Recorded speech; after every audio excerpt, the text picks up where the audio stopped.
नमस्कार दोस्तों। क्या आपने कभी सोचा है कि हम जीवन भर दौड़ते क्यों रहते हैं? पैसा, नाम, शोहरत, रिश्ते सब कुछ पाकर भी मन के भीतर एक खालीपन क्यों रह जाता है? असल में यह खालीपन केवल एक ही चीज से भर सकता है और वो है ईश्वर का प्रेम। लेकिन सवाल उठता है, उस परम प्रेम तक पहुंचा कैसे जाए? क्या कोई रास्ता है, कोई सिद्धांत है जो हमें इस जीवन का असली उद्देश्य दिखा सके? दोस्तों, आज हम चर्चा करेंगे जगत गुरु कृपालु महाराज जी की दिव्य रचना प्रेम रस सिद्धांत की। यह केवल एक पुस्तक नहीं, बल्कि जीवन को बदल देने वाला ग्रंथ है। इसमें छिपा है वो रहस्य जो हमें बताता है कि मानव जीवन क्यों मिला है और इसे व्यर्थ क्यों नहीं गंवाना चाहिए। अगर आप इस वीडियो को अंत तक देखेंगे तो आप जानेंगे कि असली भक्ति क्या है, ईश्वर प्रेम का सर्वोच्च स्वरूप क्या है और कैसे साधारण मनुष्य भी ईश्वर का असीम प्रेम पा सकता है। तो दोस्तों, बने रहिए हमारे साथ वीडियो के अंत तक, क्योंकि प्रेम रस सिद्धांत की यह यात्रा आपके जीवन की दिशा बदल सकती है। आइए शुरू करते हैं। पहला अध्याय, मानव जीवन का उद्देश्य। दोस्तों, जब हम इस दुनिया में जन्म लेते हैं तो हमारी आंखें खुलते ही जीवन की एक दौड़ शुरू हो जाती है, और वो है बचपन से लेकर बुढ़ापे तक। हर इंसान किसी न किसी चीज के पीछे भागता रहता है। किसी को धन चाहिए, किसी को शोहरत, किसी को रिश्तों का सुख, तो किसी को पद और प्रतिष्ठा। लेकिन सोचिए, क्या यह सब पाकर भी मन की बेचैनी खत्म हो पाती है? इसका उत्तर है नहीं, क्योंकि ये सब चीजें अस्थायी हैं, आज हैं, कल नहीं होंगी। इसीलिए जगत गुरु कृपालु महाराज जी कहते हैं, मानव जीवन का अंतिम और वास्तविक उद्देश्य केवल और केवल ईश्वर प्राप्ति है।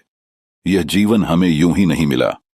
84 लाख योनि में भटकते हुए आत्मा को जब यह दुर्लभ मानव शरीर मिलता है तो इसका एक ही मकसद होता है, ईश्वर से संबंध जोड़ना और उसके प्रेम में लीन होना। सांसारिक सुख और उसकी सीमा पुस्तक में बहुत स्पष्ट बताया गया है कि सांसारिक सुख हमेशा अधूरा रहता है। चाहे हमारे पास कितना भी धन हो, कितना भी वैभव हो, हमें और ज्यादा पाने की इच्छा बनी ही रहती है। यही कारण है कि इंसान कभी संतुष्ट नहीं हो पाता। लेकिन जब मन ईश्वर की ओर मुड़ता है, तब वह शांति और आनंद मिलता है जिसकी तलाश हम जीवन भर बाहर की चीजों में करते रहते हैं। मानव जीवन की विशेषता कृपालु महाराज जी बताते हैं कि अन्य प्राणी केवल खाने, सोने और जीने तक सीमित रहते हैं, लेकिन मानव ही वह प्राणी है जो ईश्वर को जान सकता है, समझ सकता है और उसका प्रेम प्राप्त कर सकता है। अगर हम इस अवसर को व्यर्थ गंवा देते हैं तो यह सबसे बड़ी हानि है। तो दोस्तों, यह पहला अध्याय हमें एक गहरी शिक्षा देता, इस जीवन को केवल सांसारिक इच्छाओं में गंवाना मूर्खता है। इसका सही उपयोग है भक्ति के मार्ग पर चलकर ईश्वर का प्रेम पाना। अब जरा सोचिए, अगर मानव जीवन का उद्देश्य केवल ईश्वर प्राप्ति है, तो क्या हम सच में अपने जीवन का उपयोग सही दिशा में कर रहे हैं या केवल अस्थायी सुख सुविधाओं में खोकर इसे व्यर्थ गंवा रहे हैं? और सबसे बड़ा प्रश्न यह है, ईश्वर को पाने का सही मार्ग कौन सा है? क्या वह केवल तपस्या है, ज्ञान है, योग है, या फिर कोई और साधन है जो हमें सीधे ईश्वर तक पहुंचा सकता है? इसका उत्तर मिलेगा अगले अध्याय में, जहां हम जानेंगे ईश्वर का वास्तविक स्वरूप और उसका प्रेम।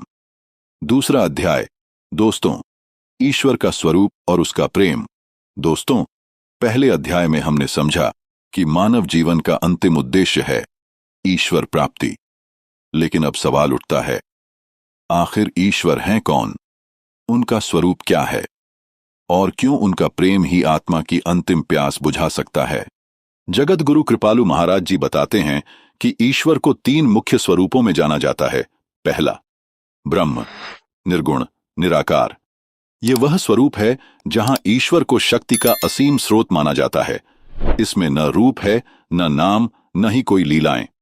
यह केवल अस्तित्व है। शांति का अनुभव तो देता है, परंतु आत्मा की प्रेम की भूख पूरी नहीं करता। दूसरा, परमात्मा, सर्वव्यापी, सर्वज्ञ। परमात्मा का स्वरूप वह है जो समस्त जगत में व्याप्त है। वह सबको देखता है, सब कुछ जानता है, सब में विद्यमान है। लेकिन इस स्वरूप में भी आत्मा को केवल भय और श्रद्धा का अनुभव होता है, न कि मधुर प्रेम। तीसरा, भगवान सगुण, साकार, प्रेममय। कृपालु महाराज जी कहते हैं कि ईश्वर का सबसे मधुर और पूर्ण स्वरूप है भगवान। यहां ईश्वर केवल सर्वशक्तिमान ही नहीं, बल्कि अनंत करुणामय और प्रेम स्वरूप भी हैं। भगवान हमारे जैसे रूप में प्रकट होकर हमें प्रेम और निकटता का अनुभव कराते हैं। यही कारण है कि कृष्ण, राम, शिव, मां दुर्गा जैसे स्वरूप साधकों के लिए सबसे प्रिय बन जाते हैं। ईश्वर का प्रेम आत्मा की अंतिम प्यास, आत्मा की सबसे बड़ी भूख है, अनंत और निःस्वार्थ प्रेम। सांसारिक प्रेम हमेशा स्वार्थ से बंधा होता है। तुम मेरे हो तो मैं तुम्हें चाहता हूं। लेकिन ईश्वर का प्रेम बिना शर्त होता है। तुम चाहे जैसे भी हो, मैं तुम्हें अपना मानता हूं। यही कारण है कि केवल भगवान का प्रेम ही आत्मा को शाश्वत आनंद दे सकता है। महाराज जी कहते हैं, सांसारिक वस्तुएं आत्मा की भूख को नहीं मिटा सकती। केवल भगवान का प्रेम ही आत्मा को पूर्ण तृप्त करता है। तो इस अध्याय का सार यह है कि ईश्वर को अलग अलग रूपों में देखा जा सकता है, लेकिन साधक को पूर्णता तभी मिलती है जब वह भगवान के प्रेममय स्वरूप से जुड़ता है। भगवान ही वह हैं जो हमारे साथ खेलते हैं, हंसते हैं, रोते हैं और अपने अनंत प्रेम से हमें अपने में समा लेते हैं। अब सोचिए दोस्तों, अगर आत्मा की प्यास केवल ईश्वर के प्रेम से बुझ सकती है, तो उस प्रेम तक पहुंचने का साधन क्या है? क्या केवल ज्ञान हमें उस प्रेम तक ले जाएगा? क्या केवल योग और तपस्या से ईश्वर के मधुर रस का अनुभव हो सकता है? या फिर कोई और रास्ता है जो हमें सीधे भगवान की गोद में पहुंचा दे? इसका उत्तर मिलेगा अगले अध्याय में, जहां हम जानेंगे भक्ति का महत्व और ईश्वर प्राप्ति का असली साधन। तीसरा अध्याय, भक्ति का महत्व।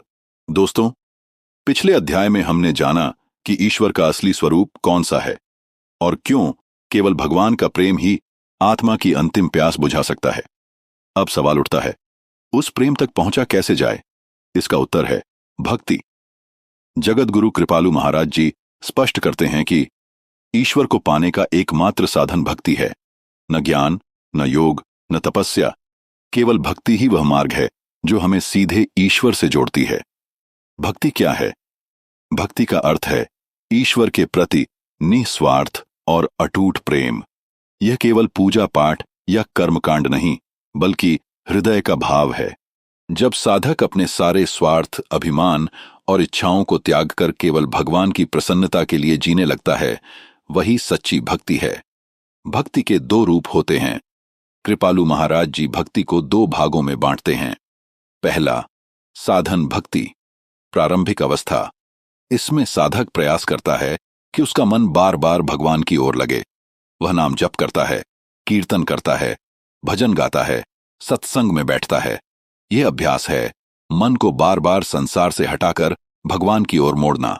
दूसरा, सिद्ध भक्ति, परिपूर्ण अवस्था।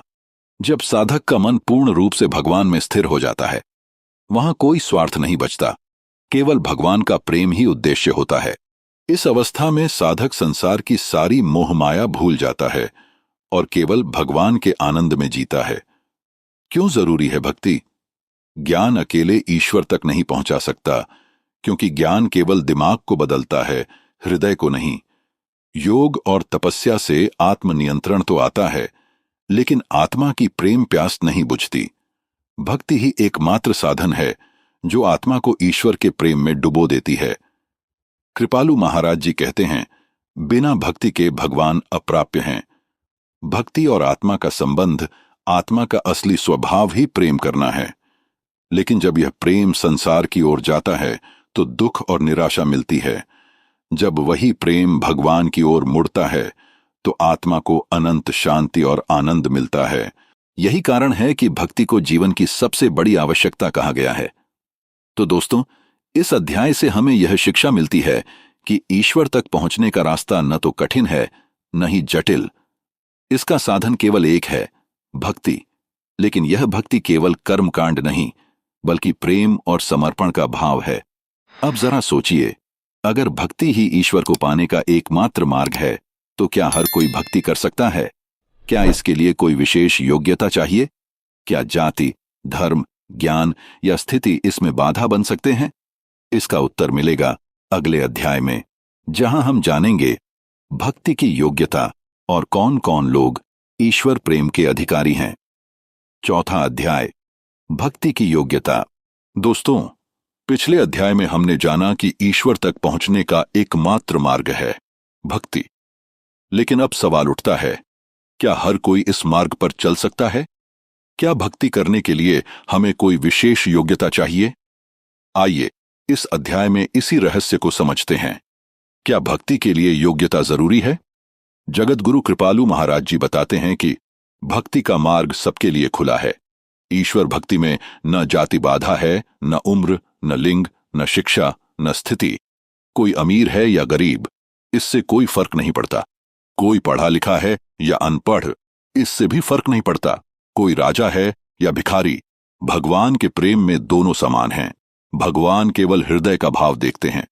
भक्ति में सबसे बड़ा अवरोध, भक्ति की सच्ची योग्यता के मार्ग में केवल दो चीजें बाधा बनती हैं। पहला, अहंकार।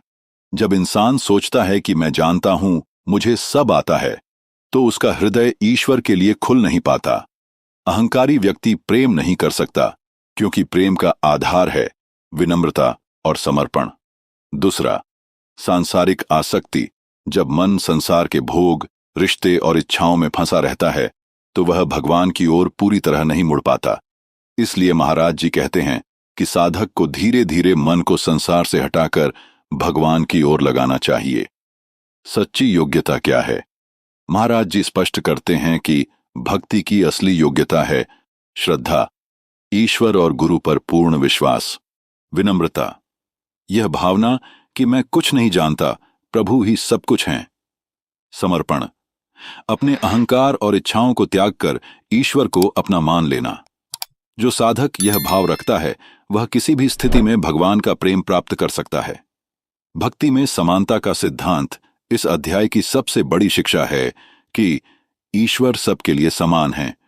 वे किसी को ऊंचा या नीचा नहीं मानते। उनके लिए हर आत्मा समान रूप से प्रिय है। इसलिए महाराज जी कहते हैं, भक्ति का द्वार सबके लिए खुला है, केवल सच्चे हृदय से प्रयास करने की आवश्यकता है। तो दोस्तों, इस अध्याय से हमें यह सीख मिलती है कि भक्ति के लिए बाहरी योग्यता की कोई आवश्यकता नहीं है। भगवान का प्रेम केवल उन्हीं को मिलता है जिनका हृदय नम्र, श्रद्धामय और समर्पित हो। अहंकार और सांसारिक आसक्ति ही भक्ति के मार्ग की सबसे बड़ी बाधाएं हैं।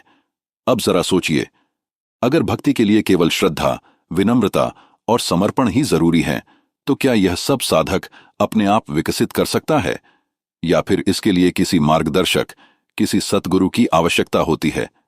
इसका उत्तर मिलेगा अगले अध्याय में, जहां हम जानेंगे गुरु का महत्व और क्यों बिना गुरु के भक्ति पथ अधूरा है। 5वां अध्याय, गुरु का महत्व। दोस्तों, पिछले अध्याय में हमने जाना कि भक्ति के लिए बाहरी योग्यता की कोई आवश्यकता नहीं है। ईश्वर का प्रेम पाने के लिए केवल श्रद्धा, विनम्रता और समर्पण चाहिए। लेकिन अब सबसे महत्वपूर्ण प्रश्न यह है, क्या साधक अकेले ही इस कठिन भक्ति मार्ग पर चल सकता है? उत्तर है नहीं। इसीलिए कृपालु महाराज जी कहते हैं, गुरु के बिना ईश्वर प्राप्ति असंभव है। गुरु की आवश्यकता क्यों है? साधारण इंसान के मन पर माया का आवरण पड़ा होता है। हमें यह भी स्पष्ट नहीं होता कि भक्ति कैसे करें, ईश्वर की ओर मन कैसे मोड़ें। जैसे बिना शिक्षक के विद्यार्थी शिक्षा में आगे नहीं बढ़ सकता, वैसे ही बिना गुरु के साधक भक्ति पथ पर सफल नहीं हो सकता। गुरु ही वह होते हैं जो हमारे अज्ञान का अंधकार मिटाते हैं, हमें सही दिशा दिखाते हैं और हमारे हृदय में ईश्वर प्रेम की ज्योति जगाते हैं। गुरु भगवान का प्रतिरूप। महाराज जी कहते हैं, गुरु को भगवान का प्रत्यक्ष स्वरूप मानना चाहिए, क्योंकि वही साधक को ईश्वर तक पहुंचाने का सेतु है। शास्त्रों में भी कहा गया है, गुरु बिनु होई न ज्ञान, गुरु बिनु होई न मोक्ष। गुरु ही हमें यह सिखाते हैं कि भक्ति केवल शब्दों या कर्मकांड से नहीं, बल्कि हृदय की गहराई से करनी है। गुरु के प्रतिभाव कैसे रखें? दोस्तों, सच्ची भक्ति तभी सफल होती है जब साधक गुरु के प्रति पूर्ण श्रद्धा, प्रेम और समर्पण रखे। गुरु की सेवा, सत्संग और आज्ञा का पालन साधक को धीरे धीरे ईश्वर से जोड़ता है। गुरु साधक के दोष, कमजोरी और मोह को दूर करते हैं और भक्ति को स्थिर करते हैं। तो इस अध्याय की शिक्षा यह है कि ईश्वर तक जाने वाला मार्ग कठिन और गहन है। इस मार्ग पर अकेले चलना असंभव है। केवल गुरु ही हमें इस यात्रा में सफल बना सकते हैं। इसलिए साधक को चाहिए कि वह सच्चे सद्गुरु को ढूंढे और उनके चरणों में अपना जीवन समर्पित कर दे। दोस्तों, प्रेम रस सिद्धांत हमें जीवन की सबसे बड़ी सच्चाई सिखाता है। मानव जीवन का उद्देश्य केवल और केवल ईश्वर प्राप्ति है और इस यात्रा के लिए हमें चाहिए, और महाराज जी बताते हैं, संसार से मोह माया हटाना, हृदय को अहंकार और स्वार्थ से मुक्त करना, श्रद्धा और विनम्रता के साथ भक्ति करना, और सबसे महत्वपूर्ण गुरु के मार्गदर्शन को स्वीकार करना। प्रतिदिन कुछ समय भगवान का स्मरण, नाम जप और कीर्तन में लगाइए। सत्संग और अच्छे वातावरण का चुनाव कीजिए। धीरे धीरे मन को संसार से हटाकर भगवान की ओर लगाइए। किसी योग्य गुरु के मार्गदर्शन में चलना शुरू कीजिए। और सबसे महत्वपूर्ण, हर दिन यह सोचकर जिए कि यह मानव जीवन बहुत दुर्लभ है, इसे व्यर्थ न गंवाए। दोस्तों, अगर आप प्रेम रस सिद्धांत की इन शिक्षाओं को अपने जीवन में अपनाएंगे तो आपका जीवन न केवल बदल जाएगा, बल्कि आपको वह शांति, आनंद और प्रेम मिलेगा जिसकी तलाश में इंसान जन्म जन्मांतर भटकता रहता है। तो आइए आज ही निर्णय लें कि इस दुर्लभ मानव जीवन को केवल भोग विलास में नहीं गंवाएंगे, बल्कि इसे ईश्वर प्रेम के लिए समर्पित करेंगे। अब मैं आपसे एक सवाल पूछता हूं, अगर गुरु ही हमें ईश्वर तक ले जाते हैं तो सच्चे गुरु को पहचानने का तरीका क्या है? क्या हम हर किसी को गुरु मान लें या इसके पीछे कोई शास्त्रीय प्रमाण और कसौटी है? इसका उत्तर हम आने वाले वीडियो में गहराई से समझेंगे। दोस्तों, अगर आपको प्रेम रस सिद्धांत का यह कथा अच्छा लगा हो और आपने इससे कुछ नया सीखा हो, तो इस संदेश को अपने तक ही मत रखिए। इसे लाइक कीजिए, अपने दोस्तों और परिवार के साथ शेयर कीजिए, ताकि यह दिव्य ज्ञान औरों तक भी पहुंचे। और हां, अगर आप चाहते हैं कि ऐसे ही जीवन बदलने वाले विचार आप तक लगातार पहुंचते रहें, तो चैनल को सब्सक्राइब करना न भूलें और बेल आइकॉन दबाएं, क्योंकि अगले वीडियो में हम आपके लिए लेकर आ रहे हैं एक और गहरा और प्रेरणादायी विषय, सच्चे गुरु को पहचानने का रहस्य, जो आपकी भक्ति यात्रा को और भी स्पष्ट और सरल बना देगा।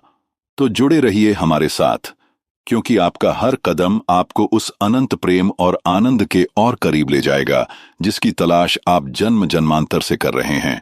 धन्यवाद और मिलते हैं अगले वीडियो में।